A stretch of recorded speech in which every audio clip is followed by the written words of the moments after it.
राहु देव को परम कल्याणकारी ग्रह भी कहा गया है, राहु देव को परम सौभाग्यकारी ग्रह भी कहा गया है। और राहु देव किस चीज के कारक होते हैं? राहु देव आपके जीवन में भ्रम स्वांग वृद्धि के कारक होते हैं। किसी चीज को कई गुना ज्यादा बढ़ाकर आपको देने का कार्य करते हैं राहु देव। जिस राशि में बैठते हैं उस राशिपति के अनुसार स्वयं को बना लेते हैं, या जिस ग्रह के साथ बैठते हैं उस ग्रह के अनुसार स्वयं को बना लेते हैं। ऐसे है राहु देव। राहु देव अचानक आपके जीवन में ऊंचाई लेकर आते हैं, अचानक आपको पाताल की गहराई में भी लेकर जा सकते हैं। एकदम से रातों रात करोड़पति बनाने की क्षमता यदि किसी ग्रह के पास है तो वो राहु देव ही है। अब राहु देव इस समय पर शनिदेव के घर में जा रहे हैं, यानी कि शनिदेव के नक्षत्र, यहाँ पर ये 1 वर्ष तक रहेंगे। और शनिदेव इस समय पर स्वयं गुरु के नक्षत्र पूर्व भाद्रपदा में गोचर कर रहे हैं। तो यह आपके लिए किस तरीके की स्थिति रहेगी, आपके लिए क्या निर्माण होगा, आपके लिए किस तरीके के परिवर्तन आएंगे। जैसा कि हम सभी लोग जानते हैं कि राहु देव जो है आपके जीवन में नकारात्मकता बहुत ज्यादा भर देते हैं, आपके जीवन में एकदम से निराशा को इतना ज्यादा व्याप्त कर देते हैं कि निराशा, क्योंकि भौतिकवादी युग है आज के आधुनिक युग में, क्योंकि नेटवर्क की तरंगें चारों ओर फैली हुई है, प्रदूषण इतना ज्यादा फैला हुआ है, कलह का वातावरण इतना है, छल प्रपंच इतना ज्यादा है, और इन सभी चीजों में राहु देव का वास होता है। जब इन सभी चीजों में राहु देव का वास होता है तो राहु देव का इस समय पर बल भी बहुत ज्यादा है, यानी कि राहु देव क्षण भर में एकदम तहस नहस करने का कार्य या फिर क्षण भर में एकदम से बनाने का कार्य कर देते हैं। निर्माण करना या विध्वंस करना दोनों ही राहु के हाथ में है। तो अब राहु देव यहाँ पर आपके लिए किस तरीके की स्थितियां लेकर आए हैं। आजकल के भौतिकवादी युग में देखिए, अचानक जो चीजें आपके जीवन में घटित होती है, चाहे शुभ हो या अशुभ हो, या फिर आपकी पॉजिटिव हो नेगेटिव हो, वह सब राहु के पास ही इनका कारकत्व होता है, राहु होता है। वैसे तो इनके पास कोई राशि नहीं है, ये छाया ग्रह कहे जाते हैं, किंतु यह एक साथ, क्योंकि राहु के तो जस्ट एक दूसरे के सामने ही आपको मिलेंगे, और क्योंकि एक राक्षस स्वर भानु के ये 2 पार्ट है, तो ये जस्ट एक दूसरे के आमने सामने ही रहते हैं। और एक दूसरे के आमने सामने होने की वजह से केतु भी, क्योंकि वो राहु से दृष्ट होते हैं, आपको शुभ या अशुभ प्रभाव देने लगते हैं। 1, 4, 7, 10 ये वो भाव होते हैं जहां पर राहु आपके लिए राजयोग कारक बन जाते हैं। 3, 6, 11 ये भी ऐसे स्थान है जहां पर राहु को अति विशिष्ट कारक कहा जाता है। अब कुंडली में एक ही ग्रह यदि अति विशिष्ट कारक हो तो आपको राजा बनाने की क्षमता रखता है। तो इस वक्त जो राहु देव की स्थिति है वो एकदम से परिवर्तित होने वाली है। वैसे भी शनिवत कार्य करते हैं राहु के बारे में कहा जाता है कि ये शनिवत कार्य करते हैं। अब शनि देव और राहु देव जस्ट एक दूसरे के बराबर ही बैठे हुए हैं, यानी एक मीन राशि में राहु देव बैठे हुए हैं और कुंभ राशि में शनिदेव बैठे हुए हैं। अब राहु देव जो है वो जा रहे हैं शनिदेव के घर। किस तरीके से? उत्तरा भाद्रपद नक्षत्र में 8 जुलाई को इनका गोचर होने जा रहा है। उत्तरा भाद्रपद में ये 1 वर्ष के लिए गोचर करने जा रहे हैं। अब जब इस नक्षत्र में जाएंगे तो पहले से ही आपको प्रभाव देखने में मिल जाएंगे। अब इनका राशिपति जो है वो बहुत शुभ स्थिति में बैठा हुआ है। इसके राशिपति जो मीन राहु का राशिपति है, यानी कि मीन राशि के स्वामी होते हैं गुरुदेव, बहुत ही शुभ स्थिति में बैठे हुए हैं और पूरी कुंडली को इस वक्त कंट्रोल कर रहे हैं। अब जैसे ही इन्होंने उदय हुए हैं तो काफी लोगों को बहुत अच्छे रिजल्ट देखने में आए।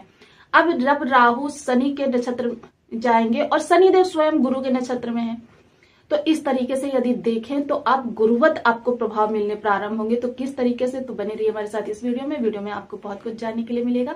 आपके लग्न में 10 नंबर बना हुआ है तो ये राशिफल आपके लिए, यदि कुंडली में कहीं भी चंद्रमा के साथ 10 नंबर बना हुआ है तो भी ये राशिफल आपके लिए।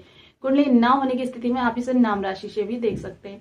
अब राहु देव जो है उत्तरा भाद्रपद नक्षत्र में गोचर करने जा रहे हैं। उत्तरा भाद्रपद नक्षत्र के स्वामी होते हैं शनिदेव, और शनिदेव स्वयं जो है गुरुदेव के नक्षत्र में बैठे हुए हैं, यानी कि अब गुरुवत आपको प्रभाव शनिदेव देंगे और राहु देव आपको शनिदेव के अनुसार प्रभाव देंगे। राहु देव इस समय पर आपके 3य भाव में बैठे हुए हैं, बहुत ही शुभ स्थिति में बैठे हुए हैं। अब 3य भाव से ये देखिए 3 भावों को कवर कर रहे हैं। जस्ट सामने केतु बैठे हुए वो भी, और गुरु से इनका क्या है, लाभ संबंध बना हुआ है। कुल मिलाकर देखें तो हर तरीके से राहु को गुरुदेव ने घेर रखा है।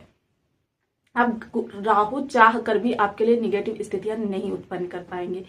राहु इस समय पर आपके लिए बहुत शुभ परिणाम देते हुए देखे जाएंगे। सबसे पहले आपके कार्य क्षेत्र में आपके बहुत अच्छे बदलाव होने वाले हैं। इच्छा पूर्ति योग बना रहे हैं। देखिए 3य भाव में बैठकर छोटे भाई बहनों के जीवन में जो समस्याएं थी उनको दूर करेंगे, फिर सुनिश्चित करेंगे।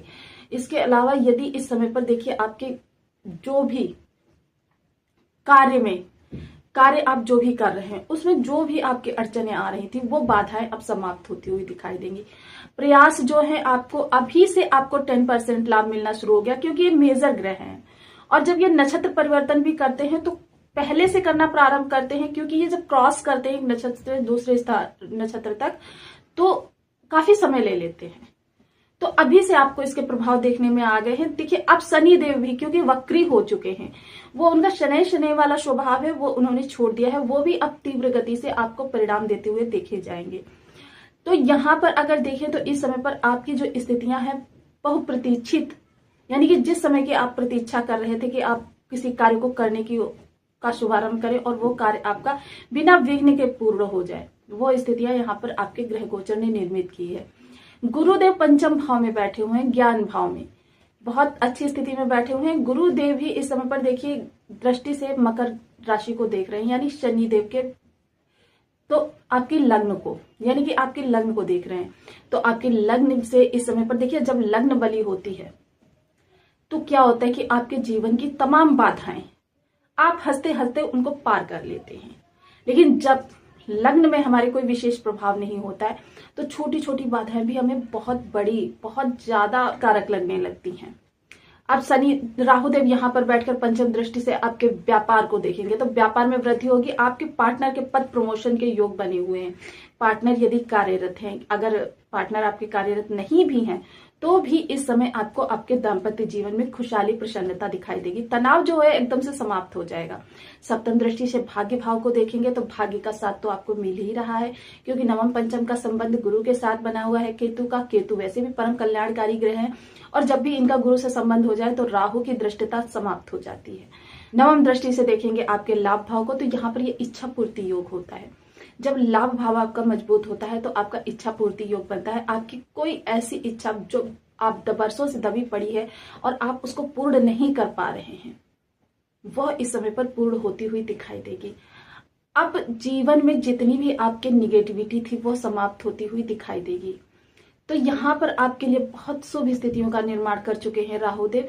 राहुदेव के लिए एक विशेष बात और मैं कहना चाहूंगी, इस समय पर जो सोशल मीडिया से जुड़े हुए लोग हैं उनके लिए बहुत अच्छा योग बना हुआ है। मकर राशि वालों के लिए सोशल मीडिया पे सफल होने के लिए अच्छा प्लेटफॉर्म, क्योंकि देखिए जब भी तृतीय भाव के स्वामी का एकादश भाव से किसी भी तरीके से संबंध हो जाए, आपके प्रसिद्धि योग बन जाते हैं सोशल मीडिया से आपके। क्योंकि देखिए ये आपका इंटरनेट टेक्नोलॉजी का घर होता है और वो आपका सोशल सपोर्ट का घर होता है।